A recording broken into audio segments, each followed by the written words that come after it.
Salut tout le monde, on se retrouve pour une vidéo informative, puisque oui, comme vous avez pu le remarquer, la semaine dernière, il n'y en a pas eu. Alors, il y a une raison toute simple à ça, et vous le savez, c'est la rupture de confinement de la semaine dernière. Et c'était pas une petite rupture de confinement, il y a plusieurs SCP qui se sont échappés, ou certains qui ont failli s'échapper, des quêteurs avec niveau de menace jaune ou rouge, top. Et donc, je remercie déjà dans un premier temps tous les membres de l'unité que je suis en train de faire former, donc vous, pour avoir réagi immédiatement, et certains d'entre vous sont venus m'aider à reconfiner des SCP qui s'étaient déconfinés tout seuls. Donc merci à vous. Pour les autres, je salue votre bravoure, bravo d'avoir été vous cacher, c'est très professionnel. Alors pourquoi on a eu une rupture de confinement aussi importante que ça ? Eh bien tout simplement parce que certaines personnes n'avaient pas les niveaux de sécurité et les accréditations nécessaires pour se trouver à leur place. Et donc, qui est en tort? Les unités de sécurité qui étaient en place à ce moment-là. Voilà, donc vous inquiétez pas, ils se sont fait sérieusement sermonner, non seulement par moi, mais par le directeur du site, et pendant qu'on y est, les membres du conseil au 5, les 13, oui. Alors, vu que c'est un souci au niveau des niveaux de sécurité et des accréditations, je vais vous refaire un point dessus et je vais vous expliquer ce qu'est les niveaux d'accréditation, qui doit avoir quel niveau d'accréditation et des niveaux de sécurité pour accéder à certaines zones. Ça, vous devez le savoir par cœur parce que ça va faire partie également de votre travail. Pour rappel, la classe et l'accréditation de sécurité d'un membre du personnel de la fondation déterminent à quelles informations il a accès. Cependant, bénéficier d'un niveau d'accréditation ne donne pas automatiquement accès à toutes les informations du niveau correspondant. Le personnel a accès aux documents concernant une anomalie selon le principe de la nécessité d'information. Chacun prenant connaissance des données qui le concernent au vu de son poste et son département. On commence avec le niveau 0 qui est à titre officiel uniquement, donc c'est donné au personnel non essentiel n'ayant pas besoin d'accéder aux informations concernant les objets anormaux confinés par la fondation. L'accès de niveau 0 est généralement attribué au personnel administratif, logistique et d'entretien travaillant dans des conditions qui ne nécessitent pas d'avoir accès à des informations sensibles. On a ensuite le niveau 1, confidentiel, qui est donné, lui, au personnel travaillant à proximité des anomalies, mais sans nécessité d'accès direct aux informations les concernant. C'est-à-dire qu'ils travaillent à proximité, mais qu'ils ne savent pas réellement ce que c'est. Il est généralement accordé au personnel administratif, logistique et d'entretien travaillant dans des conditions qui impliquent un accès contrôlé à certaines données sensibles. Le niveau 2, qui est le niveau restreint, qui est donné au personnel de sécurité et de recherche qui a besoin d'un accès direct aux informations sur certaines anomalies confinées. La plupart des équipes de recherche, des agents de terrain et des spécialistes du confinement disposent d'une accréditation de niveau 2. Le niveau 3, ou niveau secret, est donné au personnel de sécurité et de recherche supérieure qui a besoin d'informations approfondies à propos d'éléments tels que des circonstances de la récupération d'une anomalie ou la planification à long terme du confinement d'un objet. La plupart des superviseurs d'équipes de recherche, des responsables de projet, des officiers de sécurité et des membres des équipes d'intervention ou forces d'intervention mobile, les fameuses FIM, agissent avec une accréditation de niveau 3. Le niveau 4, top secret, est l'accréditation donnée au personnel supérieur de l'administration qui a besoin d'un accès à la quasi-totalité des informations de la base de données, telles que des données stratégiques et sensibles au sujet des opérations et projets de recherche de la Fondation. L'accréditation de niveau 4 n'est habituellement accordée qu'au directeur de site, directeur de sécurité et commandant des FIM. Et on termine avec le niveau 5, le niveau Tomiel, qui est une accréditation donnée au plus haut gradé du personnel administratif de la Fondation et accorde un accès illimité à toutes les données stratégiques et sensibles, quelle que soit leur nature. L'accréditation de niveau 5 n'est normalement accessible qu'aux membres du conseil au 5, c'est pas compliqué à retenir. Les niveaux de sécurité ne sont pas les seules choses à retenir. Bien évidemment, il va falloir savoir ce qu'est le personnel, donc la classification du personnel. Pour rappel, ces classes sont assignées aux membres du personnel selon leur proximité avec les phénomènes, entités ou objets potentiellement dangereux.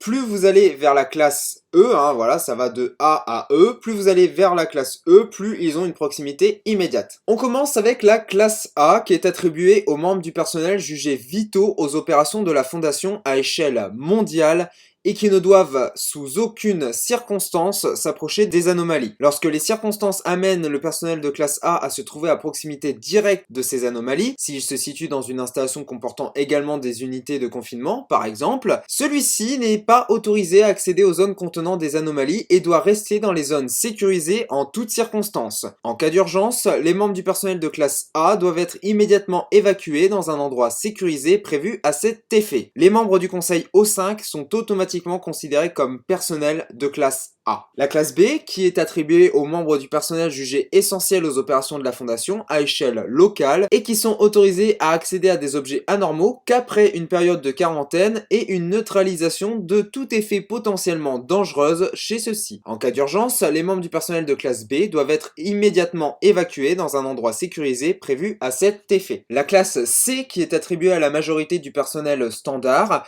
disposant d'un accès direct à la plupart des anomalies qui ne sont pas jugées excessivement sensibles ou dangereuses. Le personnel de classe C qui a été mis en contact avec des objets dotés de potentielles propriétés mémétiques ou danger info doivent être placés en quarantaine et soumis à une évaluation psychologique si celle-ci est estimée nécessaire par le personnel de sécurité. En cas d'urgence, les membres du personnel de classe C, qui ne font pas partie du personnel de sécurité, doivent être barricadés dans les zones prévues à cet effet ou évacués, à la discrétion des responsables de la sécurité de l'installation. Les classes D, El Famoso Classos Des, est attribué au personnel renouvelable utilisé pour manipuler des anomalies dangereuses et n'est pas autorisé à entrer en contact direct avec le personnel de classe A ou B.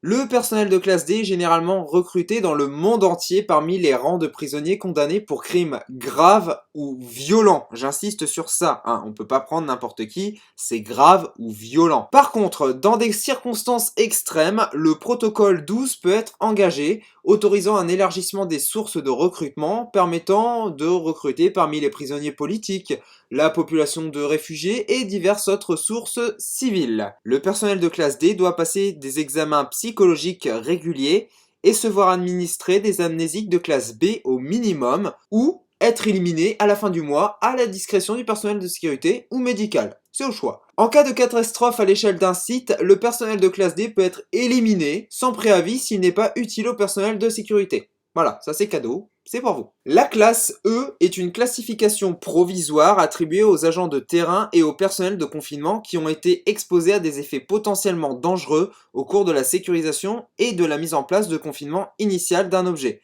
d'une entité ou d'un phénomène nouvellement désigné comme anormal. Un membre du personnel de classe E doit être placé en quarantaine dès que possible, puis suivi et surveillé afin d'observer des potentiels changements qui peuvent survenir dans ses habitudes, sa personnalité ou sa psychologie, et ne peut retourner sur le terrain qu'après avoir été déclaré sain et non anormal par des équipes médicales et psychiatriques. Comme si ça suffisait pas, en plus de tout ce bordel, ils ont décidé d'attribuer des titres aux membres du personnel. Et pour info, il s'agit de titres professionnels généralement utilisés au sein de la fondation. Voilà. Donc on a le personnel du site, donc les spécialistes du confinement, qui ont deux rôles principaux dans les installations de la fondation: la mise en place d'un confinement efficace et l'optimisation de celui-ci. Dans un premier temps, les équipes de confinement sont appelées en cas d'activité anormale pour sécuriser et établir un confinement initial pour les objets, entités ou phénomènes anormaux afin d'éliminer les risques éventuels et les transporter à l'installation de la fondation la plus proche. Ensuite, les ingénieurs et techniciens en confinement sont chargés de concevoir, améliorer et entretenir les unités et procédures de confinement des anomalies une fois sous la garde de la fondation. On a ensuite les chercheurs, alors je pourrais m'en passer même si jamais la fondation ne peut pas s'en passer, qui font un peu n'importe quoi et n'en font qu'à leur tête, et ils constituent la partie scientifique de la fondation, sans blague, choisis parmi les scientifiques les plus intelligents et qualifiés du globe, avec des spécialistes dans tous les champs de compétences imaginables, de la chimie à la botanique en passant par des sujets plus ésotériques comme la physique théorique ou la xénobiologie. Le but des projets de recherche de la Fondation est de pouvoir mieux comprendre des anomalies inexpliquées et leur fonctionnement. On a ensuite les agents de terrain, c'est une de vos qualités.